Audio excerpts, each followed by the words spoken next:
तो आप उसकी उपस्थिति में बैठ करके उसके साथ बहुत देर तक बातें कर सकते हैं, 1 घंटा तक प्रार्थना कर सकते हैं, 1 घंटा तक बातें कर सकते हैं। हालेलुया। इसलिए परमेश्वर के साथ आपका मन लगा हुआ नहीं है, इसलिए आप सो रहे हैं, इसलिए आपको नींद आ रही है, क्योंकि आपका मन परमेश्वर की ओर नहीं लगा हुआ। आपके मन पे असाध्य रोग लगे हुए हैं। हालेलुया। आपका मन परमेश्वर की ओर लगा होगा तो आपको नींद आपको छूनी पाएगी, आपको आलस छू नहीं पाएगा, क्योंकि परमेश्वर से आप बातें कर रहे हैं। हालेलुया। आपका मन परमेश्वर की ओर लगा हुआ नहीं है, क्योंकि आपके मन के ऊपर से परमेश्वर की उपस्थिति हट चुकी है। इसलिए उसके साथ रिश्ता बनाने के लिए फिर से आपके मन को तैयार करना जरूरी है, फिर से गिड़गिड़ाना जरूरी है, फिर से प्रार्थना करें उसके सामने।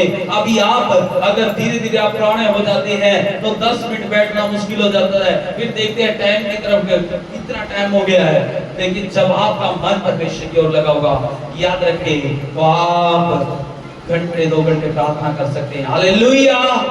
इसलिए सुलेमान कहता है आपकी उपस्थिति चाहिए। दूसरी बात कि हमारा मन और आपका मन लगा रहना चाहिए परमेश्वर। हालेलुया। क्योंकि टूटे हुए हृदय के मनों के हृदय के लोगों के पास परमेश्वर रहता है। जिनका मन टूट चुका है, जिनका संसार से मन टूट चुका है, जिनका लोगों से मन टूट चुका है, लेकिन परमेश्वर के करीब रहता है। हालेलुया। इसलिए दूसरी प्रार्थना उसने मन की प्रार्थना की। के पढ़ेंगे आगे क्या लिखा है? और उसकी आज्ञाएं और विधियां और नियम जिन्हें उसने हमारे पुरखाओं को दिया था नित्य माना करे।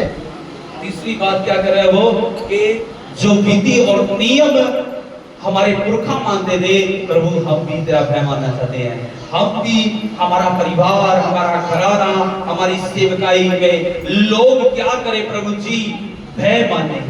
अगर परमेश्वर का भय नहीं है तो परमेश्वर की उपस्थिति नहीं हो सकती। अगर परमेश्वर का भय आपके अंदर है तो परमेश्वर आपके बीच में है, परमेश्वर आपके साथ खड़ा है, परमेश्वर आपके नजदीक खड़ा है। अगर आपके काम सफल नहीं हो रहे हैं, क्यों नहीं सफल हो रहे? क्योंकि आप परमेश्वर का भय नहीं मान रहे। कहीं ना कहीं आपके बीच में वो गलती है। इसलिए परमेश्वर की उपस्थिति में आए, परमेश्वर हमारी अगुवाई कर, ताकि हम नियमों को, उन विधियों को मान सके, फिर से हमारा मन आपके साथ लग सके। हालेलुया। तीसरी प्रार्थना वो कर रहा है कि हम परमेश्वर ऐसा बना दे, हमारा मन, हम तेरे वचन की ओर विधियों को मानते हुए, नियमों को मानते हुए आगे बढ़े। हालेलुया। हमारा मन आपकी ओर लगा रहे, आपकी उपस्थिति हमारे बीच में बनी रहे, हमारा ध्यान आपकी ओर लगा रहे। हालेलुया। आगे क्या बोलता है, पढ़ेंगे। और मेरी ये बातें जिनकी मैंने यहोवा के सामने विनती की है, वह दिन और रात हमारे परमेश्वर यहोवा के मन में बनी रहे, और जैसा दिन दिन प्रयोजन हो वैसा ही वह अपने दास का और अपनी प्रजा इस्राएल का भी न्याय किया करे। हालेलुया। परमेश्वर से चाहता है कि परमेश्वर आपकी उपस्थिति होगी, आप ही हमारा न्याय करेगा, आप ही हमारा परमेश्वर है, आप ही हमारा राजा बन। क्योंकि अगर आप हमारे राजा है तो कोई भी राजा इस संसार का हरा नहीं पाएगा। हालेलुया। कोई भी शैतान जो राजा बना बैठा है वो भी हमें हरा नहीं पाएगा।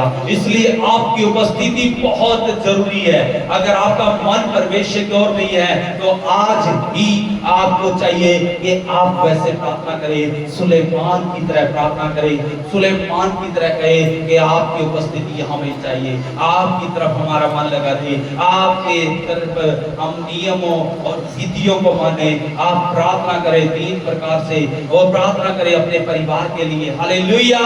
प्रार्थना करें कि परमेश्वर ऐसा कार्य कर मेरे जीवन में, ऐसा कार्य कर मेरे परिवार में, ऐसा कार्य कर, आपकी विधियों को, आपके नियमों को मान सके हम, ऐसा कार्य परमेश्वर कर। हालेलुया।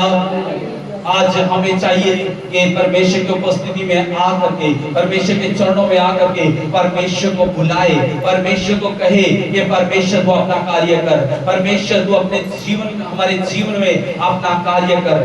हालेलुया। आज आपको चाहिए, हमें, इसलिए